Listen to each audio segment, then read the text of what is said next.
respect to the issue of whether gays and lesbians should be able to get married, I've spoken about this recently. As I've said, my feelings about this are constantly evolving. I struggle with this. I have friends, I have people who work for me who are in powerful, strong, long-lasting gay or lesbian unions, and they are extraordinary people. And this is something that means a lot to them, and they care deeply about. At this point, what I've said is that my baseline is a strong civil union that provides them the protections and the legal rights that married couples have. And I think that, and I think that's the right thing to do. But I recognize that from their perspective, it is not enough. And I think this is something that we're going to continue to debate, and I personally am going to continue to wrestle with going forward. Both Alex McNear, who was Barack's girlfriend of 1981 to 1983, and Genevieve Cook, who was his girlfriend in New York in 84, 85, both shared with me all the letters that Barack had written them back then. Barack was very much someone who was sending handwritten letters and postcards, not just to girlfriends, but to other friends, during the 1980s. So when I first went to see Alex McNear out Eastern Long Island, this would have been 2009, 2010, so Barack is president. So Alex let me read and take very detailed quotational notes from all those letters, but she redacted one paragraph, said it was too sensitive, for while he was president. Said it was about homosexuality. And then after Rising Star was published in 2017, it was announced that Alex had sold these letters to Emory University. And there were a number of news stories. The Atlanta paper, the New York Times, published stories about these letters. But none of the stories made any reference to this paragraph that had been redacted from me. And so I asked one of my oldest friends, Harvey Clare, K-L-E-H-R, who's a very distinguished historian of American communism, has been a professor at Emory his whole life. I asked Harvey to go to the Emory archives, visit the Emory archives. They wouldn't let even Harvey make a photocopy of that page in the letter. And so Harvey had to copy down the missing paragraph, pencil and paper, and emailed it to me.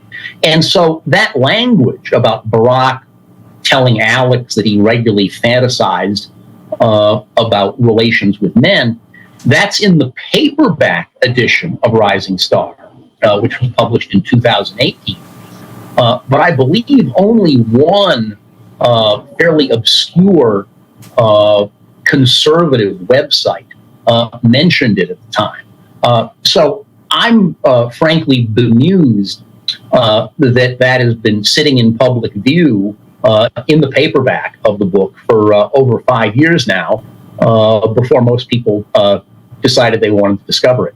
Well, I mean, certainly in the context of when Emory put out the story in 2017 of having acquired the letters, one might think that the journalists covering that would actually read the letters in full. I mean, now perhaps Emory didn't encourage them to do that. Maybe they were shown only selected portions. But it's the same thing with, my finding Sheila Yeager in 2009. You just have to have the historical discipline or the historical motivation to go to the library and read things. The Obama presidency turned out very different than what people who'd known Barack back in Illinois politics would have expected. And indeed, as you just emphasized in terms of that 2004 Democratic Convention speech, Barack was in no way, up through that time, someone who embraced or advocated what we nowadays call identity politics. Barack, during those early years, was much more someone in the Dr. King tradition of a multiracial, progressive coalition. That's the Barack Obama who was, running for the U.S. Senate, running for the presidency. My 3 days of conversations with President Obama in the Oval Office left me with the very clear feeling and belief that the experience of the presidency had made him blacker. Hi, I'm Prasanth here from Global News. Thank you for your care and support.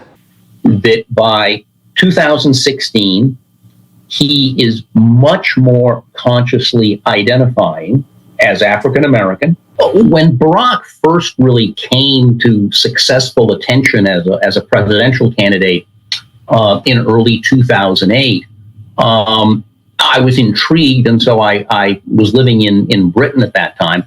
I ordered a cheap paperback copy of Dreams from My Father and actually read most of it on a holiday in Portugal. And right from the get-go, it's pretty clear that it's not a work of history, that it's telling his life story, but it's transparent that most of the characters have pseudonyms or are composite figures. And so that very much intrigued me. And for the balance of 2008 into early 2009, up through when he was inaugurated, I sort of read everything I could long distance about his life up through when he went into the U.S. Senate in 2005.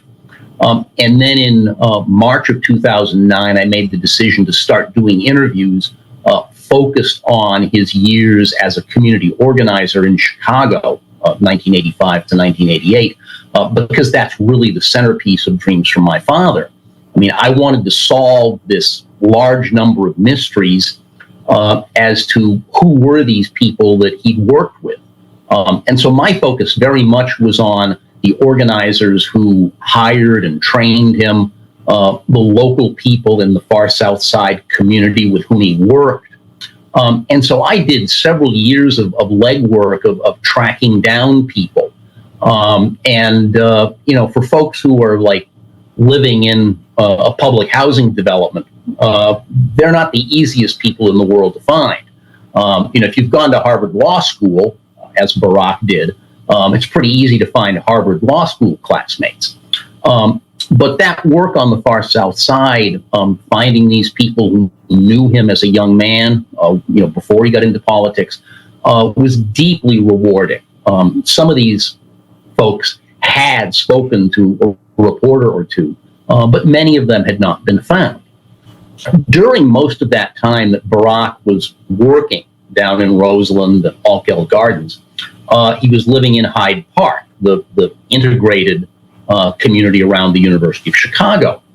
And it was public record information that he had a girlfriend with whom he lived for a big chunk of that time, someone who was a graduate student at the University of Chicago, though no journalist had ever named her. Now, as someone who's spent, all my adult life in universities, as anyone who has done that would know, you can find a student directory in the university library for any given year.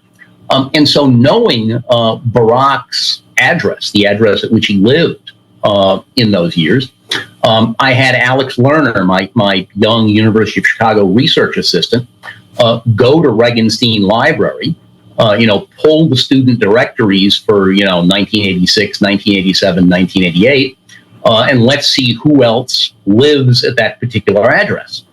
So that's how I found Sheila Yeager, the woman with whom he lived. That's all for today. Thank you. If you want Global News to keep you up to date on any new developments, please subscribe our channel and forward our content with your friends on social media and email. Thank you very much for keep supporting me. Stay safe. Be blessed. Namaste. Thank you. God bless you. And God bless America.